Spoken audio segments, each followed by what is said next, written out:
यीशु मसीह के जन्म की कहानी हजारों साल पहले की बात है। नजारेथ नामक शहर में मरियम नाम की एक जवान महिला रहती थी। उन दिनों मरियम का यूसुफ नाम के एक आदमी से प्रेम था। एक रात जब मरियम सो रही थी तो ईश्वर ने उसके सपने में गैब्रियल नाम के एक स्वर्गदूत को भेजा।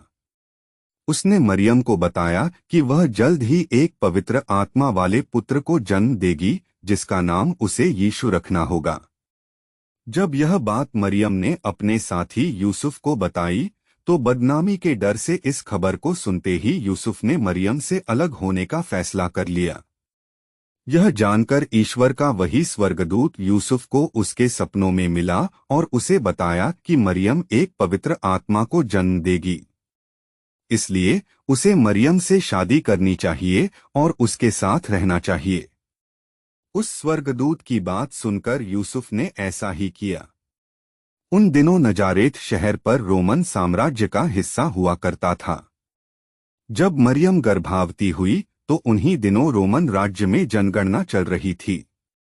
राज्य के नियमों के अनुसार यूसुफ और उसकी पत्नी मरियम भी जनगणना में अपना नाम लिखवाने के लिए यरूशलेम के बैतलहम नगर चले गए। हालांकि बैतलहम में उन्हें रहने के लिए कोई स्थान नहीं मिला, जिस वजह से वे दोनों एक गौशाले में रुक गए। बैतलहम के उसी गौशाले में ही मरियम ने उस पवित्र आत्मा वाले पुत्र को जन्म दिया और उसका नाम यीशु रखा। जब उस गौशाले में अपने जानवरों की देखभाल करने के लिए एक चरवाहा आया तो ईश्वर के दूतों ने उसे बताया कि उसका उद्धार करने वाला बैतलहम में आज पैदा हुआ है। पहले तो उसने इस बात पर यकीन नहीं किया, लेकिन जब उसने गौशाला में मरियम, यूसुफ और यीशु को देखा तो वह हैरान रह गया।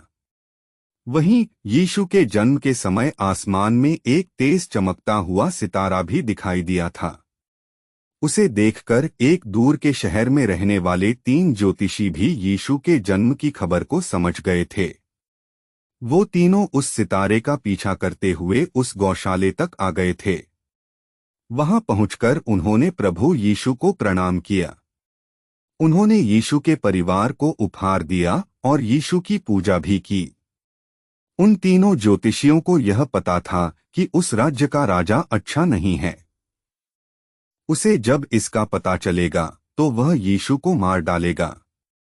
इसलिए किसी ने भी राजा को यीशु के जन्म के बारे में नहीं बताया।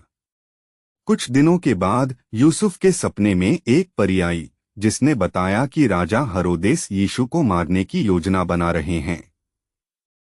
इसलिए वह अपनी पत्नी मरियम व पुत्र यीशु के साथ मिस्र चला गया। वहीं जब दुष्ट राजा हेरोदेस को यीशु की कोई जानकारी नहीं मिली तो उसने बैतलहम के सभी छोटे बच्चों को मारने का आदेश दे दिया। हालांकि इस दौरान उस दुष्ट राजा की मृत्यु हो गई। इसके बाद यीशु ने अपने परिवार के साथ मिस्र को छोड़ दिया और तीनों ने इज़राइल की यात्रा की। इसके बाद उन्होंने अपना पूरा जीवन नजारेत में गुजारा।